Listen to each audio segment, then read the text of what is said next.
elegant listeners, and welcome to Go, my favorite sports team. It's me, your host, Tyler Scheid, joined by my fellow host, Markiplier himself, here to talk to you about more sporting things and sporting happenings and sports of all sorts. We're the place for all the sports. Hey. It's my turn to talk now. Yes. I didn't know when I could jump in there.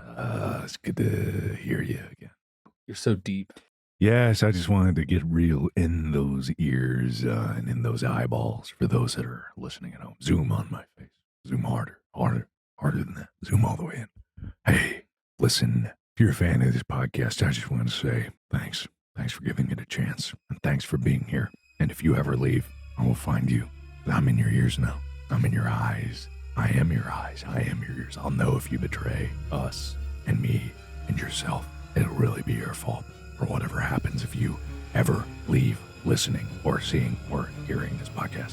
Ever, forever. Good to have you here. I'm Markiplier. So I want them to know. I want them to know They who's must coming for know them. who's coming for them. They gotta know. I'm in your house. I'm in your eyes and your ears and all of the above. That's kind of a terrifying threat. I'm in your eyes. I'm in your eyes. Like that's stressful. So I think that's I am the atoms that make your eyes. I am everything that you are. But anyway, it's Olympic time. We're going to dive into the whole history of the Olympics, going way back to the ancient times and beyond. That's what we're going to be covering today. But before The Romans made the Olympics. after they overcame the Greeks. they overcame the Greeks.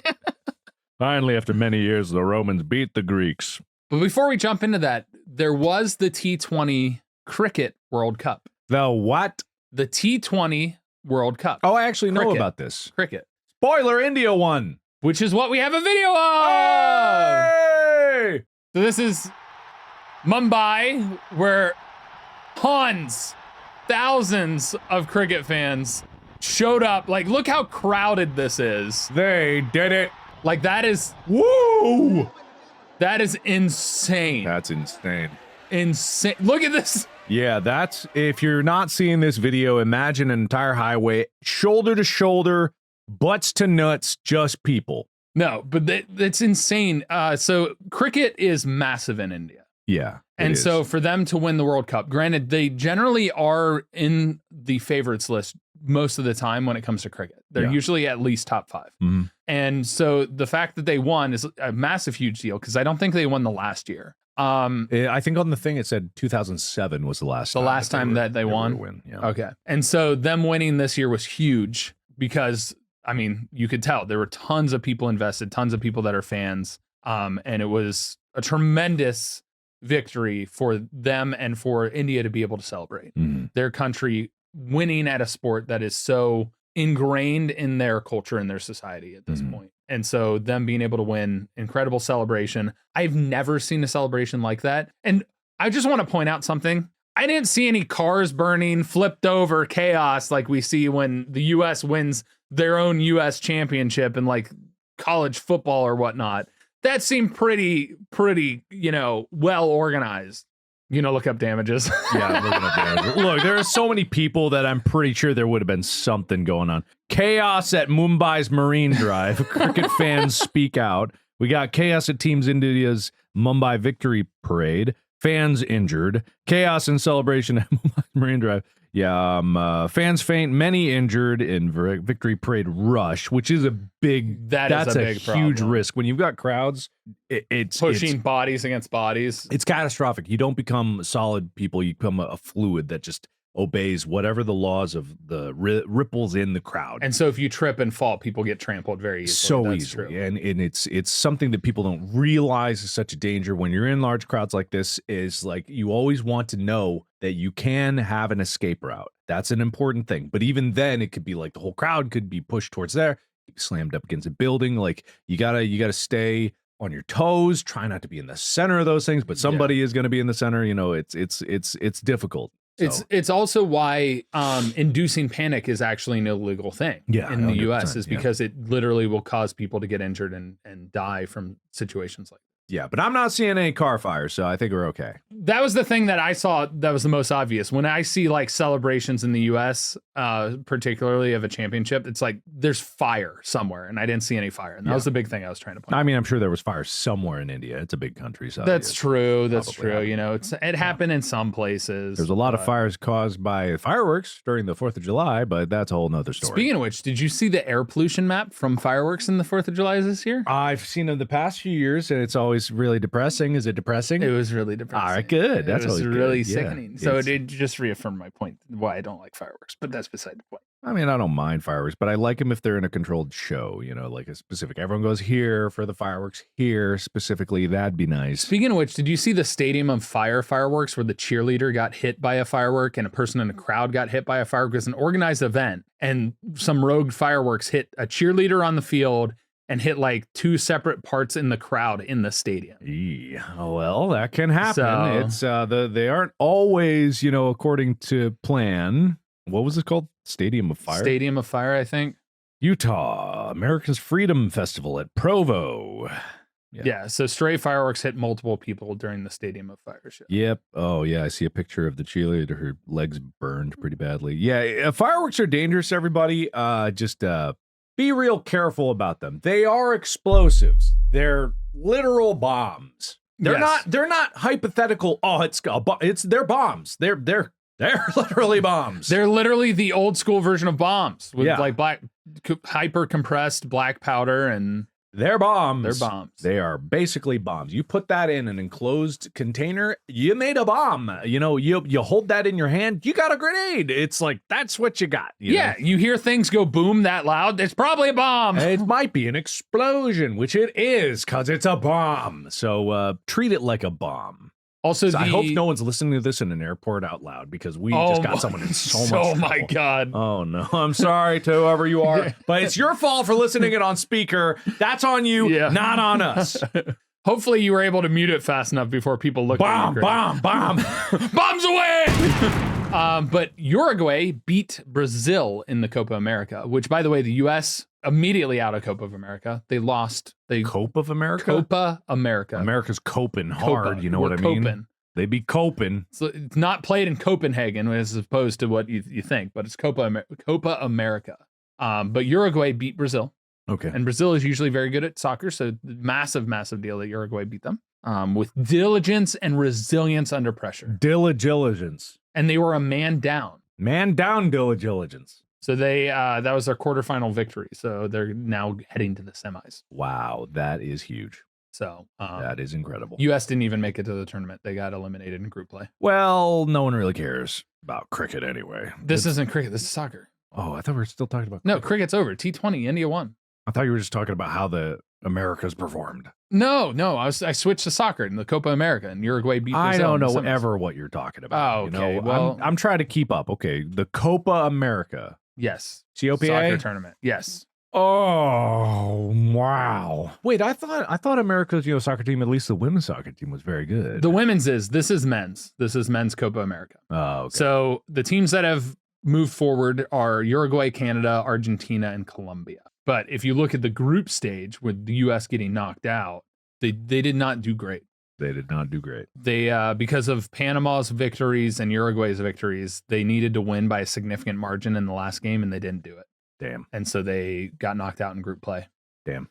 Luckily, not quite as bad as Bolivia. They didn't get last place in their group in Group C, but Oh well, sucks for them. yeah. Get better, America. Yeah, You get always good at do. get good at soccer. Get good. Or just go back to the 1904 Olympics and just be like, hey, just all of us are there and none of you. That's how it works. But anyway, it's time to dive into the history of the Olympics, right? The Yeah. Olympic Games go way back to ancient times. Yeah.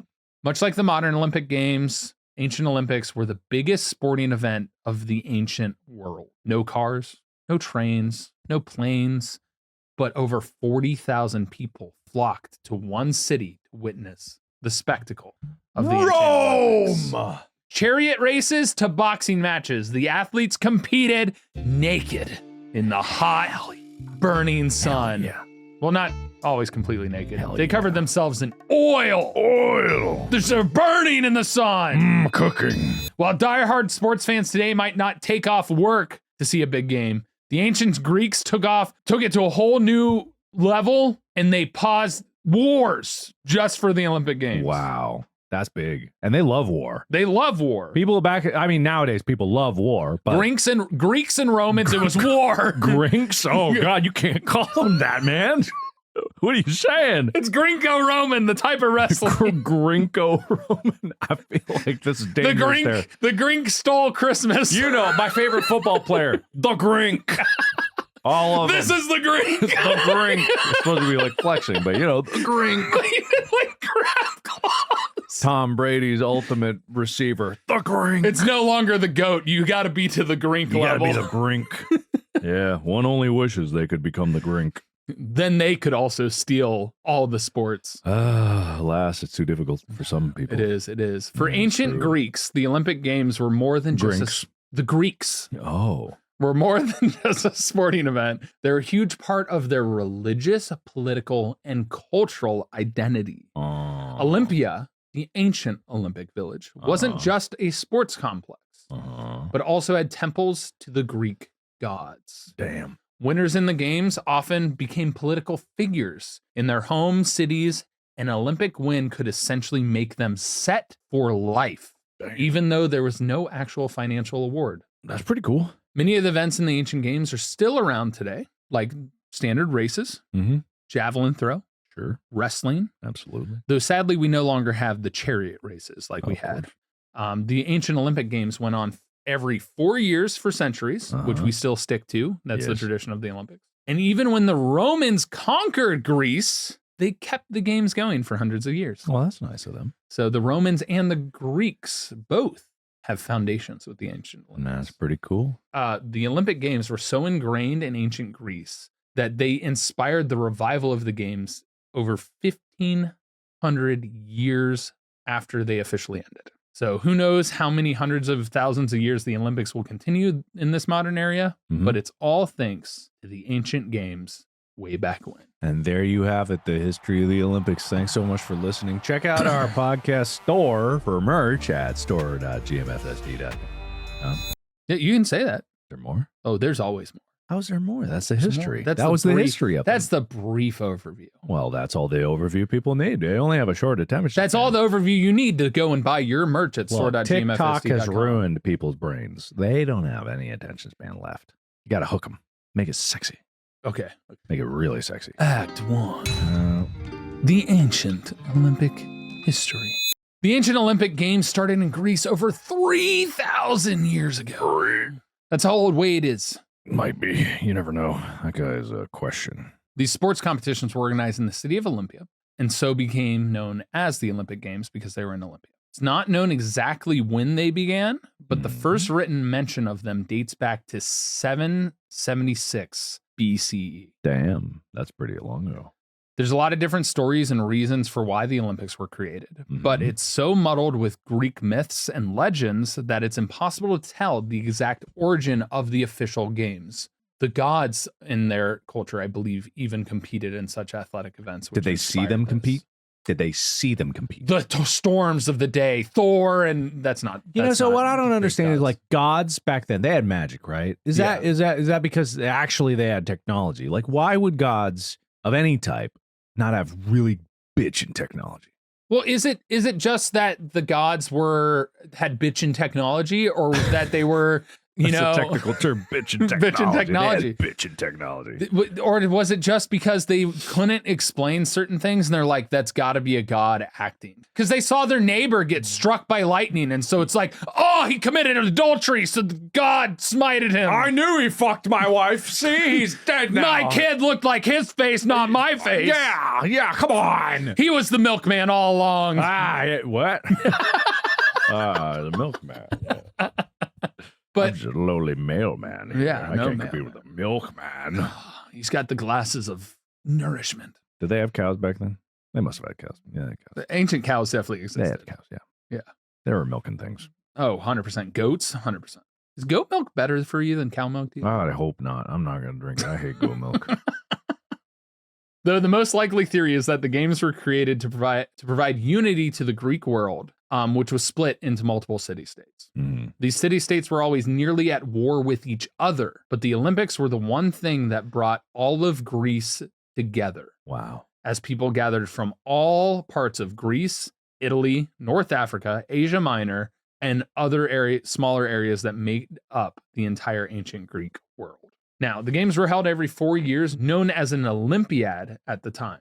This measurement of time was used as a date system, so the ancient Greeks would count time based on the Olympic Games in Olympiads instead of individual years. Okay.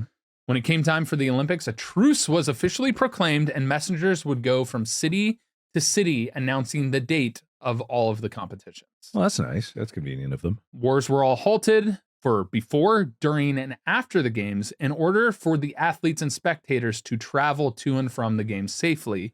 And also so that the best athletes could compete, because most of the best athletes were oftentimes some of the best soldiers.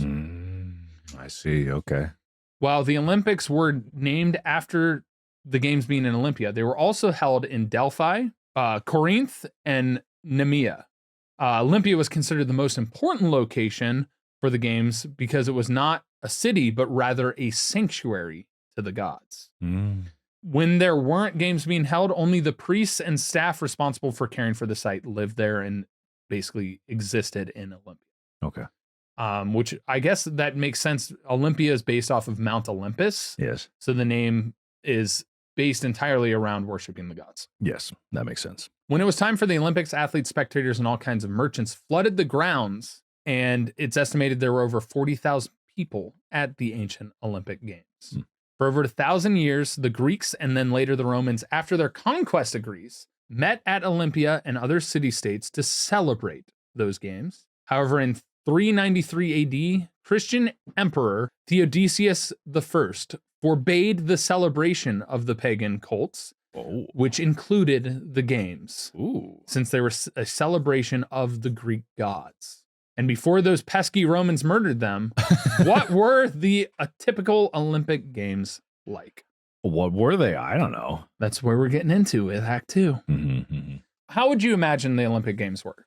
Like way back when, traveling back in time, what do you think the basic, most animalistic style of sports took place in ancient Olympia? Fucking sex? yeah. The Sex Olympics? The Sex Olympics. 100%. Gotta be. Really? Giant orgy. Really? I don't know. I haven't read Probably, it yet. you know, Probably. honestly. Who knows how many orgies were happening back in history? So many. So many. I mean, it was used as a morality booster in war. Orgies? Yeah. Really? The soldiers would have orgies before they went into battle for boosting morale. It was very commonplace. This is true. I believe it. I'm just laughing just because, like, I just for boosting morale. I mean, yeah, I suppose. You know, it really makes them rise to the occasion. Yeah, sure does. Yep, it absolutely does. That's history for you. You're no longer distracted because you've gotten that good fuck in. So now you're like, I could die for my country. That's what they all wanted to do. Yep. This is true. You heard it on this podcast. Therefore, it has to be true, everybody. It's 100% true. Yeah, and also going back into these days, like, it didn't matter who you were fucking, whether it was a dude or a woman or both at the same time. Everybody was down to fuck. Everybody was. Everybody. But it was not like you had to be straight. There was no like criteria of like forcing people to be in heterosexual relations. So Act 2, participating in the ancient Olympics. After the orgy's done. After the orgies are Then done. the snacks. And the celebration and the snacks. Yep, you gotta have the snacks. I think mukbangs actually started, the origins of old school mukbangs existed in ancient Roman culture because we talked about it in the competitive eating history, that they would just gorge themselves until they would puke. I'm laughing because I think the origin of mukbang, a Korean word, came from Greece.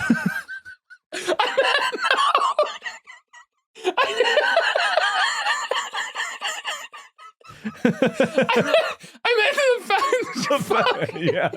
No, that's good. All right, I get you. I hear you. No, I think you're onto something. I think the Greeks, you know, they traveled far.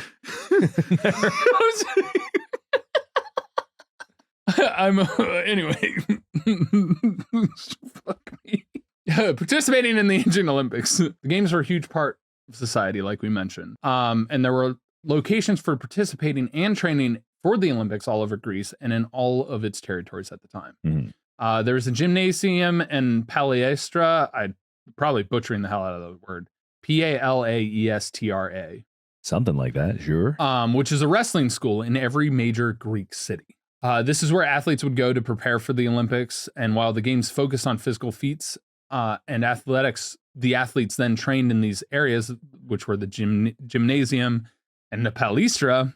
They also received a well-rounded education, from physical education to music to math to grammar, reading, writing, and then obviously studying of the Greek gods and mythology of the time. How much was there to study, really?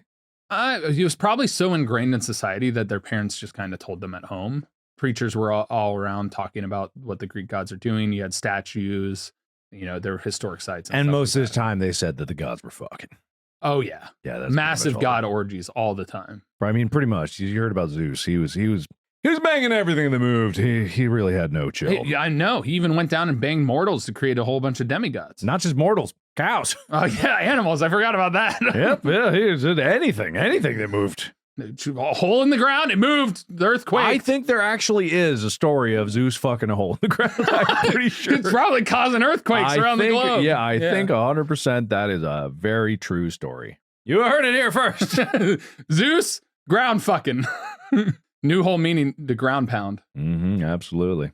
So Olympia, while it was the main place where the games were held, it was made up of the Altis, which was a sacred area marked by a boundary wall, and a non-religious area. The sacred area contained all the temples and the altars and sacrifices to the gods, and also the treasuries. Great. Which were small buildings erected by the city-states in which valuable offerings were kept. You love it.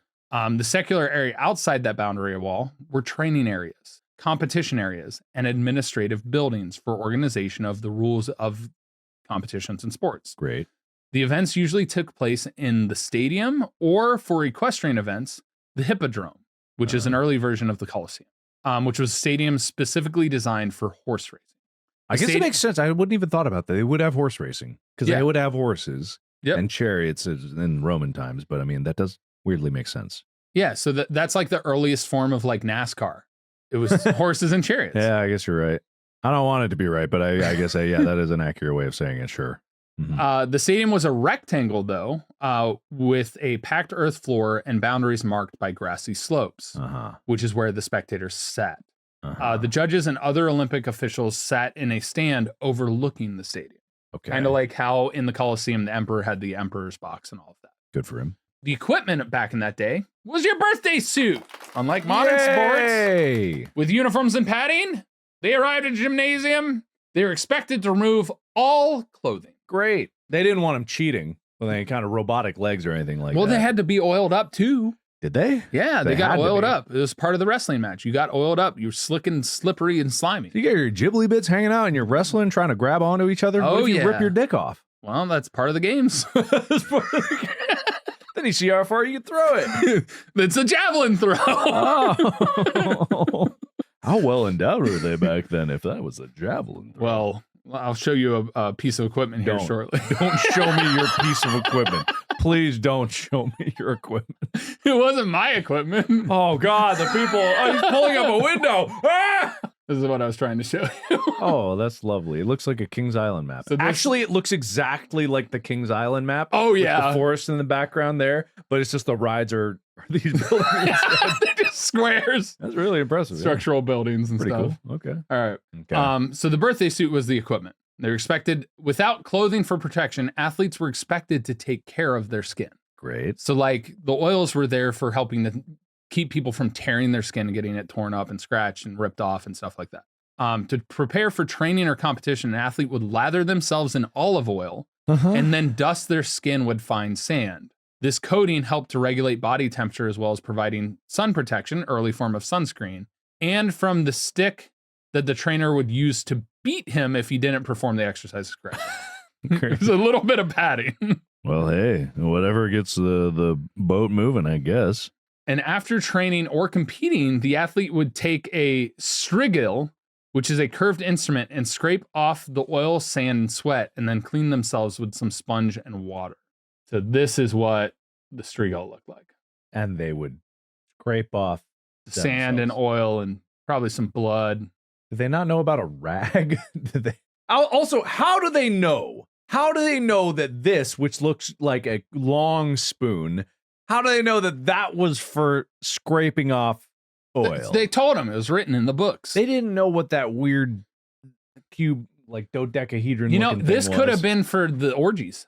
All right. I don't know how your imagination is. I can't fathom how this is used for the orgies. You scoop them.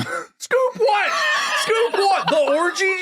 What are you scooping? Are we talking about the same thing? All right, 3, 2, 1. We're gonna say what an orgy is. Okay, 3, 2, 1. Big Fuck pile you. of. Oh, shit. Oh no. Oh, we're thinking of different things. Lots of fucking. All right. Oh god. It's probably the most cursing we've ever done in an episode. I don't know why. I don't think so. I think the one that's probably the worst is the actual sex primer, or it's cursing at all. or it's the ghost stories one. Why did that have cursing? I don't remember. Anyway, before the games, you would even start training to compete. Before you even could start training to compete, sorry, my brain. In the ancient Olympics, you needed to meet Olympic criteria. Okay. So the 3 main criteria for participation in the games was you had to be a free Greek man. That meant no women, no slaves, and no non-Greeks. Since there is no monetary prize for the winning the games, most of the athletes came from rich families because they had the opportunities to train as opposed to having to work. That makes sense. Athletes trained several months before traveling to Elis, a city close to Olympia, 4 weeks before the games. During this time, a final selection was made to determine which athletes would actually go and compete in Olympia. First day, they had their opening ceremonies, which we still kind of follow in normal Olympics today, modern Olympics. Yeah.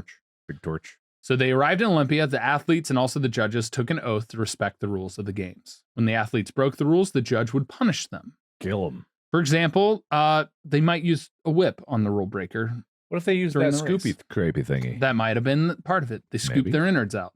Okay, I didn't need to go that far. For more serious offenses, the athletes had to pay a fine.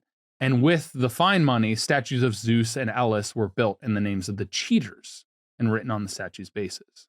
I would think the fines would be the lower one and the getting whipped would be the worst one. I mean, honestly, if you made so little money back then, you might take a whipping over that. I mean, yeah, that's probably fair. The fine. Yeah. I don't know, though. That's permanent damage. Wait, how hard's a whipping? It's just a whipping. Come on. How bad could it be?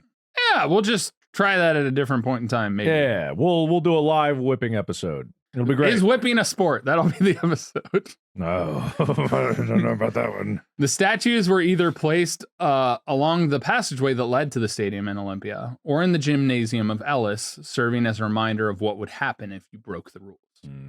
After the oath, there were contestants for trumpet players and heralds contests. The winners were given the honor of making announcements during the games. For each event, there was a sounding of the trumpet. Then the announcer would say the name of the event, the competitors, and then after the competition, they announced the winners. Well, that's very nice. Day 2 were the days of the horses and the pentathlon. In the morning, equestrian events took place in the hippodrome. The most popular event was the 4-horse chariot race. Okay. Probably because it's faster. There was probably like 1 horse, 2 horse, 3 horse, 4 horse. 5 horse, 6, 7 I don't know horse, if you could attach 5 horses. 8 horse, 9. 10. Oh my God, we can count. 11 horse. Oh, that's too 12 many. horse. So many horsepower. You know how people used to count back in the day? It wasn't, did they not use their thumb? Base 12 counting. That's right. And it was better than base 10. Every knuckle. Oh, yeah. 2, 3, 4, 5, 6, 7, 8, 9, 10, 11, 12. It allowed you to count more on each finger because you could go 1, 2, 3, 4, 5, 6, 7, 8, 9, 10, 11, 12, 13, 14, 15, 16, 17, 18, 19, 20, 21, 22, 23, 24. Why so many of the things are base 12 hours, minutes, seconds, months. That makes sense. That's why 11 and 12 are still uniquely named numbers. As opposed to the 13, 14. Yes, it changes. It repeats itself. Yeah. At 13. Oh. This is a better way to count. It is so much better. 1, 2, 3, 4, 5, 6, 7, 8, 9, 10, 11, 12. And then you know, because each one's 3, you're like 3, 6, 9, 12. almost forgot a number there. 9, 12, 15, 18, 21. Well, and 24. that also explains why we like dozens of eggs, like the dozen, Yeah. Baker's dozen, everything was 12 like is 12. such a, I think it was, Well, the Baker's dozen. it was Hank Green that was talking about this in a video. Was talking about the base 12 counting system. It's like it originates from like ancient human history. I'm not sure if the Greeks specifically, but the Greeks probably had a big play in it. They, I believe, were one of the originators of the calendar and like dividing these in 12 and like the pattern that is base 12 counting. Well, and then yeah, that goes back to like Mayans too, and all the ancient civilizations. Yeah. And it would just be like people think like it's such a weird thing, but we already know base 12. We already know it. Yeah. You look at a clock and it goes to 60 and goes back to 1 again. That's not weird. That's base 12. It's a multiple of 12. Well, and it also is traditionally why it's a 24-hour clock, and we switched to the AM PM method, which is actually less efficient than the 0 to 24. Exactly. But it's all the same. Yeah. So, whatever. Hey, just getting off topic here. No, it makes sense. It makes sense.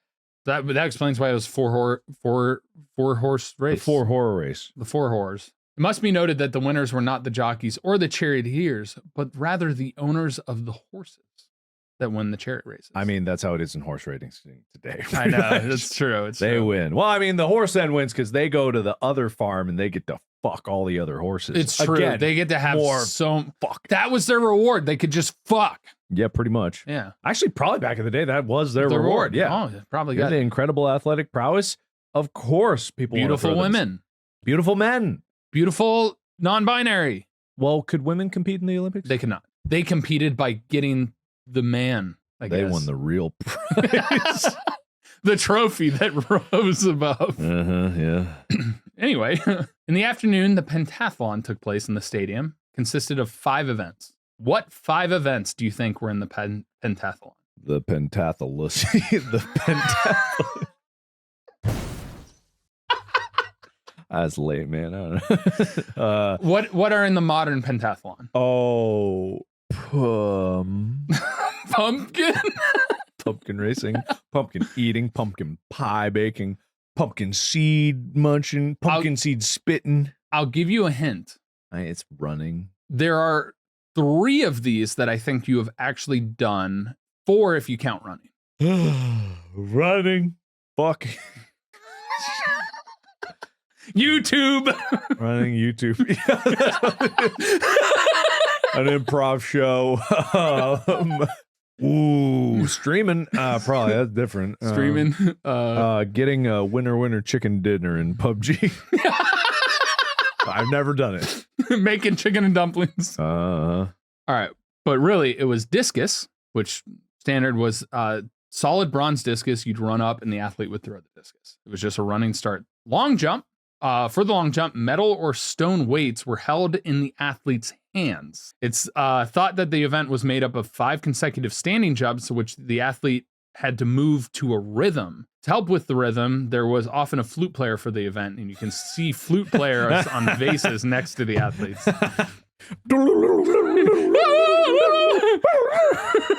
That's amazing. I love that. Javelin, for the I javelin hope it's throw. not like, the Revolutionary War. I hope But that was the drum stuff. I had some great beats, someone going ham on the flute. But that's wild to me that it was like jumping to a rhythm, 5 consecutive standing jumps, and you have to move to the rhythm of the music. It's like it's a combination of dance and standing long jump. Hell yeah. With weights. Hell yeah. I wonder if, like, based on your seating, you got to pick which rocks you got to held. So there were like little tiny pebbles, and then the last seat is like, boulders. I mean, they had scales back then. They probably could have. They were good at cutting stone and marble and stuff like that. I'm sure that they got the weights down pretty close. Yeah. Then there's javelin, which obvious javelin throw. Athletes used a leather strap placed around the shaft in a loop, as opposed to throwing with their hands, which allowed them to give the javelin extra rotation. Javelin. I did say it wrong. Javelin. Running. What distance do you think they ran? Was it a marathon? No. Shit. I don't know, like to the mountain and back. It was a 180-meter sprint. So it's 80 meters longer than what we do sprints wise. How do they know that it's exactly a meter, though? Oh, was there like a landmark and they measured in? It's like 180 probably meters. Yeah. So it was a 108-meter sprint, and then the last one, wrestling. The athlete must wrestle his opponent to the ground, and unlike modern day wrestling, where their entire back must be on the ground, any part of the back counted. And it was catch-as-catch-can wrestling. What? The catch-as-catch-can wrestling. Where The catch can? the catch-as-catch-can They caught the can? with the cat, Wow. and they catch it. The cat caught the can with catch? The man got canned onto the ground with the cat. The man caught the cat who caught the catch and cat the catch to the ground And got canned. and got canned. Yes. But that meant it was basically any hold you could do to try and win. The man caught the cat the man caught the cat with the can and can catch and the catch. Ah! I don't know, man. I don't know. Day 3 was party time. It was just a party. This day was considered to be the climax. Essentially a day to rest, celebrate, and feast and fuck. There was a sacrifice to the gods of 100 cows, and the meat was then served to the athletes at the Olympic Games during a big feast. A big feast, not a small feast. Well, 100 cows. All of the meat from those cows were the feast. Well, that's a lot of cows, actually. That's a surprising amount of cows. That's some big steak time. Well, who knows? Maybe the cows back then were a bit smaller. Possibly. Probably. Probably. They didn't have the injections of steroids and shit.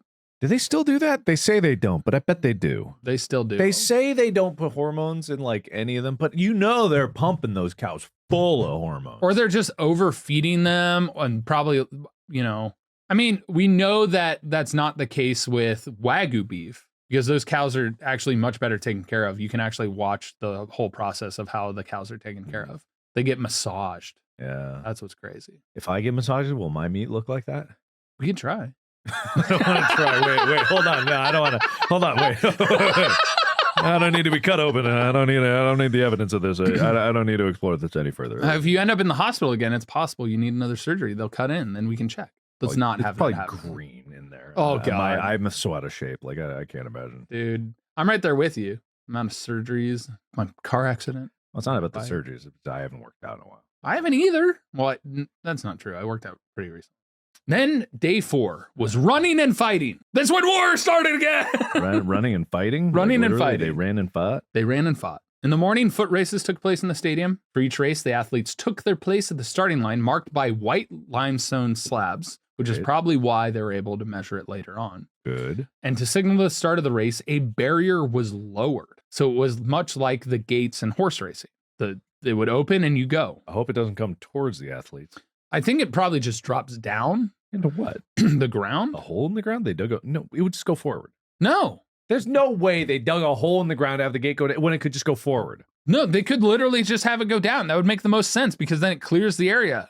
No, it doesn't clear the area. Yeah, because if you dig a big enough hole in the ground and you use the pulleys to lift them up, then you drop it down and it would hit the bottom and it would break perfectly flat surface. What if someone gets a good reaction time and they get caught under the bar as it's falling? No, if it's going forward. It's a wall. Yeah, it's a wall that tips forward. No, then you have to jump on the wall. No, you don't. It's going forward. If it's going down, you're going to hit it before you get out of there. No, you have to wait until it hits all the way down. No and then one's going to wait. They're going to jump over it. You would do the same if it was going forward. It just makes more sense for them to dig a hole, perfectly straight hole line in the ground that goes, a couple feet down, or you just have something go forward. I think it went forward. I think it went down. I think it went forward. Why would they dig a hole and they could just have it go forward? I mean, if that was the case, then it'd be like a drawbridge. Is that what you're thinking? So then it'd be a flat surface? Okay, then that makes sense. Yeah. I was thinking it was like, it's a wall and then it falls and then there's this lip on both sides. No, it's not a brick wall that falls down. It's just a flat board. Okay. The runners then ran in a straight line. For the longer races, the runners ran around a post or marker at each end of the stadium. There was the stadium race, which covered one length of the stadium, which is roughly 192 meters. Mm-hmm. The Diaulus, Diaullos, sure, which is 2 lengths or double stadium. The Dolikos, which is Dolichos, what? Which is a long distance race ranging from 7 to 24 laps. And then the race in arms, which is a race where athletes wore helmet, greaves, and carried a shield and probably beat the shit out of each other while they were running. That's pretty cool. They should bring that back. They should bring that back. Yeah. That's pretty cool. It's pretty cool. Just give them the foam ones, like the Nerf swords and shit. Yeah, they had foam back then. Yeah, that's exactly why. They weren't chopping people's legs off. They didn't have anything back then. They didn't have steroids back then, right? Not ones that necessarily worked. They might have been taking the poison like that marathon runner in 1904. I don't even know if they could synthesize poison back then. They probably could. Well, yeah, I guess they could extract it from some types of plants or something like What is it? Nightshade? That the poisonous plant? I think so. You know what's probably crazy? Is, they discovered penicillin like on some moss on a log somewhere, right? It was mold. Mold or something like that. Probably a ton of people already knew that there was a certain mold that would make you better if you got healed, or if you got sick, you would and you would get better. People probably just didn't know the how it worked. Yeah, exactly. Yeah. They didn't know what was in it. They were just like this rare moss or mold that you find in the woods. You got to find it and then just rub it on. Yeah, rub it on. And that's where probably the idea of like the fountain of youth or the tree of life came. Is like, yeah, there's shit in the woods that can heal you. And so they're like, why wouldn't there be shit in the woods that can make you live forever or cure any disease? Oh, yeah. People probably went out there and were like, oh, deer poop. It's the medicine of the gods. No, they weren't stupid.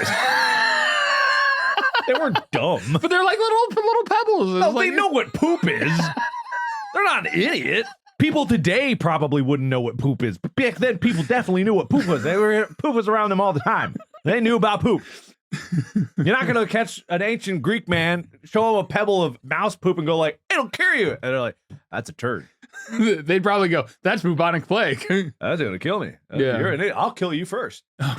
Shove your face in it. Yeah, and then you're dead. So that's what you get. Nice. No, not nice. Why would you say that's nice? Not nice. Don't give me your standard response. It's not nice. You're dead. Breathe. We gotta get to the end of the All right. The afternoon was dedicated to combat sports, which included boxing, wrestling, and pancreation. Pancreation? Penetration? What are you saying? Pancake penetration. Pancreation. Pancreation?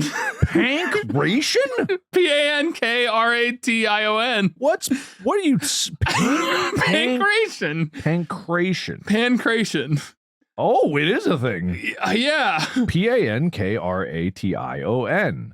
The drawing of lots decided which athletes would compete against each other. Unlike today, there were no weight categories. To signal the end of the fight, one of the contestants would raise a finger. Excuse me. I'm bruised. I concede. I don't even want the prize. So for boxing matches, the boxers' hands were covered with long thorns, long leather thongs with pieces of metal added to knuckles. And the women in the stands donated their thongs to the fight. No, they were naked. They just had gloves on. I know they were naked because they ripped their thongs off and threw them into the ring so the other people could fight with them.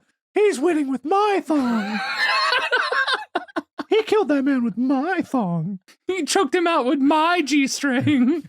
No, they didn't have G-strings back then. That's basically just a more revealing thong. What's the difference between a G-string and a thong? G-string versus thong. The two terms, G-string and thong, are sometimes used interchangeably. However, technically, they're different. G-strings have a thinner back strip than thongs and usually a thinner waistband. Yeah. Probably most people that would wear these types of clothing already knew that. But for those that didn't, now you know. Wrestling, wrestlers sparred standing up with bare hands, and the wrestler who touched the ground first 3 times was the loser. Pancration was a type of wrestling mixed with boxing. All moves were allowed except for biting, gouging out eyes, and putting fingers in the opponent's nose, making it more violent than today's wrestling. You could put them in their butt, but not their nose or their eyes. Does it say that you can't put it in their butt? All moves were allowed except for biting, gouging out eyes, and putting fingers in the opponent's nose. Those were the 3 things outlawed. Mouth? Allowed, but they can't bite, I guess. Ears? There must have been some things that were implied.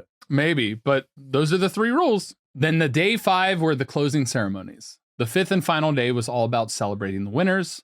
Winner athletes were covered in ribbons and received victory palms in the stadium. Good. There was a ceremony in which they were crowned with a wreath and a red wool ribbon headband called the Taenia, Taenia. The what? Taenia. Taenia. Saying it isn't going to make me know what it is anymore, so I don't know. It was the red wool ribbon headband. Is what it is. Okay, all right. What the wreath was depended on where the games were held. So in Olympia, there was wild olive leaf crown. In Delphi, it was a laurel crown. Corinth, a pine crown, and Nemea a wild celery crown. The ceremony was I got the celery crown. Oh, man. Celery. You remember when you bought like 50 stalks of celery? Yeah, I was trying to see what happens if you eat a bunch of celery. It was a great snack. Didn't you like have indigestion issues because of it? No, not really. Okay. I don't know why, like, there's a mix. I don't understand fiber because some people say if you want to be regular, you eat fiber, right? Yeah. Oh, you're going to poop yourself if you eat fiber. I heard all these videos of like, this the doctors on YouTube that'll tell about this horror story of some medical case where this guy ate a whole bunch of fiber, or either Metamucil or like celery or something like that. And he got the worst constipation of his life. Which way is it? Which way does it work? How does fiber do what it's doing? What is happening with that fiber? Doesn't make any sense. Doesn't make any sense. Doesn't make any sense. The ceremony was followed by a banquet for the athletes, which was also attended by officials, politicians, and the judges. While there was no financial reward for winning, Olympic champions became important figures in their home city and town and often got into politics because they had memorable names and faces. Some athletes were so beloved that the local city would print their faces on the coins that served as their ancient currency. And when the winner came home from the games, he was given a hero's welcome, and the win often positively impacted him for the rest of his life, which may or may not have been very long, depending on when the wars resumed or whatever happened. But in addition to the wreath and crown and ribbon, winners also won the right to have a statue of himself made and have a poet write about his victory. That's nice. So, in the final act, the modern revival of these ancient. The modern revival? The modern. The modern. He said modern. The modern. The murder. The murder. Okay, all right. Yes, go on. And the Olympics had been gone for hundreds and hundreds of years until they were brought back by Baron Pierre de Coubertin. He was inspired by the ancient Olympic Games, and he decided that it was time to revive the Olympics. Okay. And in 1894, he founded the International Olympic Committee, which still governs the Olympics to this day, with the goal to help build a peaceful and better world by educating young people through sport. Wow. The first modern Olympic Games were held in 1896, going back to Greece, but hosted in Athens, Greece. Pierre was also behind the creation of the iconic 5-ring Olympic symbol in 1913. Okay. He also was part of the creation of the Olympic Charter and protocols, the athlete's oath, and the main components of the opening and closing ceremonies. He was quoted as saying, "The important thing in life is not the triumph, but the fight. The essential thing is not to have won, but to have fought well." That's lovely. I can't question that. I could make a joke, but I won't. So since the late 1800s, the Olympics have grown and thrived, taking place almost every 4 years since its revival. I think the only time they were broken up was during World War II. It was either 1 or 2. There was a pause during one of those wars. There's a lot more to the modern. Yeah. Time out. No, time out with the war. Time out the podcast. Listen, if I'm doing a bit, you just follow the bit. You just say yes and. Yes, and I'm the bit. Whatever. Move on. There's a lot more to the modern history of this games, but we'll cover them more as we dive into the Olympics over these next few weeks. Okay, sounds good. That's the ancient history of the Olympics, and why the Olympics were revived was all about bringing No, it was about education and creating bonds between multiple nations across the world through sport, and to see that there is more important things in life than winning the fight, but more so being able to have fought well and participated well and honorable. That's so nice. Very lovely. The Olympics were revived to try and build bridges between cultures, between countries, between people, and hopefully they continue doing that to this day. And people realize it instead of having the insane, crazy nationalist pride of like, my country only matters if they win. Yeah, so don't be insane and crazy, according to Tyler here. Yeah. Here, listen, you could be as patriotic as you want. Just don't be insane and crazy about it. You can be insane or crazy. You can't be insane and crazy about it. Okay? All right, good. But that's going to do it for the history of the Olympics episode. Good old ancient times, man. Good old ancient times. Indeed. It was a different era, you know? It was a different era. She's right about that. He knows what he's talking about. They could just fuck whenever they wanted. That was their celebration. You could do that now. With consent. Yeah, of course. Yeah. Yeah. Anyway, that's gonna do it with this episode. If you want to participate and try and win, what was it, $500 for showcasing the foam finger on the Olympics or something? Yeah, something like that. Yeah. Make sure and buy the foam finger and our merch at store.gmfst.com. If you have jacuzzas or anything else you want to throw our way, we have a subreddit for that, reddit.com/r/gmfst. And you can also join our Discord. The link is on the Reddit. If you have a hard time finding it, you can search for Discord. Mark, anything you want to add? No, not at all. Store.gmfst.com. Go there now. All right. Bye.